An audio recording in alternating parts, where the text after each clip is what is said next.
This channel does not promote any violent, harmful, or illegal activities. All content provided by this channel is meant for an educational purpose only. এদিকে চাকদার 180 নম্বর বুথে BJP কর্মীকে মারধরের অভিযোগ। আক্রান্ত কর্মীকে দেখতে বুথে বিজেপি প্রার্থী জগন্নাথ সরকার। এদিন বুথে 200 মিটারের মধ্যে তৃণমূলের বিরুদ্ধে বুথ অফিস খোলার অভিযোগ ওঠে। বাধা দেওয়ায় বিজেপি কর্মীকে মারধরের অভিযোগ।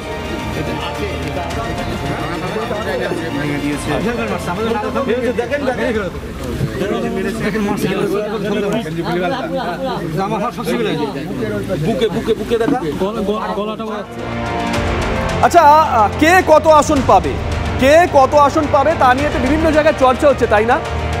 কত আসন পাবে বিজেপি, কত আসন পাবে ইন্ডিয়া জোট, পূর্বাভাস দিয়েছেন মমতা বন্দ্যোপাধ্যায়।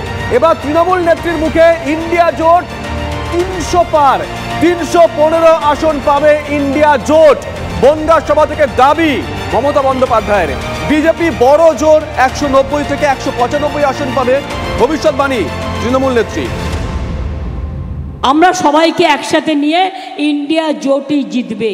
তো আমাদের কাছে যে হিসেব আছে তাতে ওরা বড় জোর 190 থেকে 195, আর ইন্ডিয়া জোট 315 ইতিমধ্যেই ক্যালকুলেশন করেছে, 3-4টে পার্টি বাদ দিয়ে। এখনো কাজেই মোদি আসছে না, স্লোগান তুলতে হবে, অলি গলি মে শোর হ্যায়, বিজেপি চোর হ্যায়।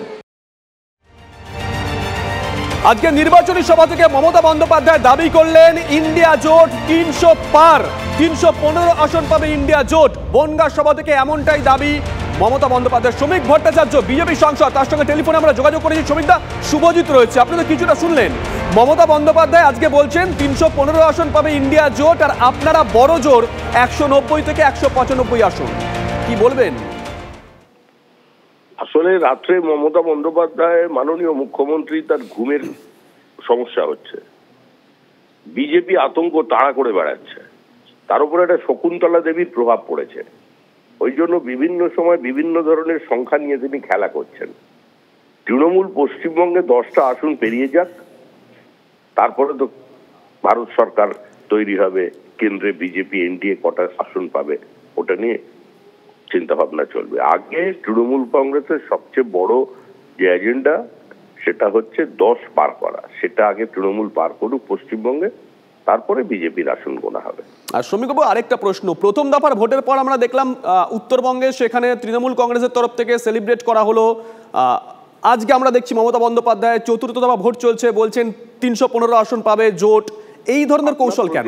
আপনার প্রতিনিধি ওখানে আছেন তো, কুচবিহারে আছে, জলপাইগুড়িতে আছে। আপনার চ্যানেলের প্রতিনিধিকে বলুন, যারা ওই সেলিব্রেট করেছিলেন তাদের অনেকের টাকা পয়সা বাকি আছে, কারণ ওটা কার নির্দেশে করা হয়েছিল কেউ বুঝে উঠতে পারেনি। তৃণমূলের স্থানীয় নেতৃত্ব দায়িত্ব নিচ্ছে না। যারা ব্যান্ড বাজাতে এসেছিলেন, যারা খাওয়া দাওয়া অ্যারেঞ্জমেন্ট করেছিলেন, অনেকেরই টাকা পয়সা বাকি আছে। একটু খোঁজ নিন। এরকম এক্সারসাইজ অনেকেই করার চেষ্টা করে। তৃণমূল কংগ্রেস উত্তরবঙ্গে শূন্য ছিল, শূন্য থাকবে। এখন তৃণমূল কংগ্রেস যত নির্বাচন এগোবে এই ধরনের যেটা করেছেন আজকে হিন্দু অঞ্চলে ভোট দিতে বাধা, এরকম বেশ কয়েক জায়গায় নতুন একটা ট্রেন্ড আজকে এসেছে। নিষিদ্ধ মাংস যাকে আপনারা বলেন, মানে নিষিদ্ধ মাংস, সেটা আজকে পার্টি অফিসের সামনে কেটে আজকে সকলকে সরবরাহ করা হচ্ছে। পশ্চিমবঙ্গে এটা নতুন ট্রেন্ড দেখা গেল। শ্রমিকবাবু, একটু সঙ্গে থাকুন। মমতা বন্দ্যোপাধ্যায় আজকে আরো একটা কথা বলেছেন, একটু শোনাই। তিনি বলছেন যে তৃণমূলকে ভোট দিলে পড়ছে বিজেপিতে। একটু সঙ্গে থাকুন। আমরা ধরে ফেলেছি, ভোট দিতে গিয়ে দেখছে মারছে তৃণমূলে, পড়ছে বিজেপির ফুলে। সঙ্গে সঙ্গে হাতে নাতে ধরে ওই মেশিন আমরা চেঞ্জ করিয়েছি। বর্ডারে গিয়ে গিয়ে কেন্দ্রীয় বাহিনী বিজেপির পার্টির টোটো লাগিয়ে জোর করে ভোট করাচ্ছিল, আর চাপড়াতেও আমরা হাতে নাতে ধরেছি। ওদের এত বড় সাহস, আমাদের একজন নেতাকে আসানসোলে 2জন নেতাকে ক্যান্ডিডেট নিজে থ্রেট করছে। শ্রমিকবাবু, আপনি তো শুনলেন মমতা বন্দ্যোপাধ্যায় আজকে ঠিক কি দাবি করেছেন, কি বলবেন? পশ্চিমবঙ্গের মানুষ কেন ওনার দলের মধ্যেও খুব একটা বেশি আগ্রহ নেই। মুখ্যমন্ত্রীর বক্তব্য আমরা শুনছি মনোযোগ দিয়ে, কিন্তু উনি যে সমস্ত অভিযোগ নিয়ে আসছেন, এই অভিযোগগুলো তো কার্যত তৃণমূল কংগ্রেসই কর্মীরাই বিশ্বাস করবে না। উনি যে আসনের নাম বললেন চাপড়ায় তৃণমূল কংগ্রেস দুটি জায়গায় গন্ডগোল করেছে, আমরা দুটো জায়গায় দুটো বুথে রিপোলের দাবি জানিয়েছি।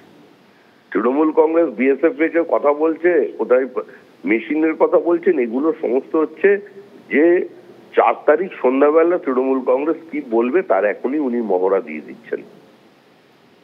এরপরে যে ইভিএম এর বাক্সে গন্ডগোল, কারচুপি, এই অভিযোগটা 4 তারিখ সন্ধ্যাবেলা তৃণমূল তুলবে, তো সেটা এখন থেকে শুরু হচ্ছে। এর কিছু না। ধন্যবাদ শ্রমিক বাবু। আমরা কথা বললাম বিজেপি সাংসদ শ্রমিক ভট্টাচার্যের সঙ্গে।